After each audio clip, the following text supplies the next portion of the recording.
அண்ணி போன் கூட பண்ணல, என்ன பண்ணிக்கிறாங்க தெரியல. அண்ணே, ஐயோ என்ன ஆச்சு? பத்துன்னு வராங்க. ஐயோ அன்னைக்கு வேற ஜுரம் அடிக்குது, அண்ணா வேற ஆபீஸ்க்கு போயிட்டாங்க, பசங்க வேற ஸ்கூலுக்கு போயிட்டாங்க.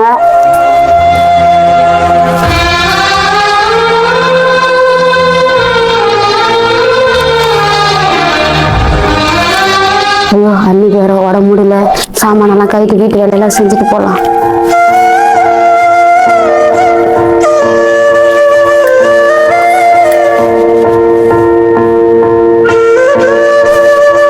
அண்ணி சேர்ந்துருங்க அண்ணி, மாத்திரை போடுங்க.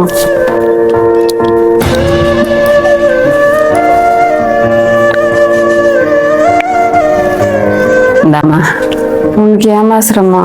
ஏன் நீ அப்படி சொல்றீங்க அண்ணி? எங்க அப்பாவுக்கு அம்மாவுக்கு அப்புறம் நீங்க தானே அண்ணி என்ன பொண்ணு போல பாத்துக்கிறீங்க. உங்களை நான் அம்மா போல பாத்துக்க மாட்டேன் அண்ணி. ஒரு சிரமம் இல்லை அண்ணி, நீங்க ரெஸ்ட் எடுங்க, நான் பாத்துக்கிறேன்.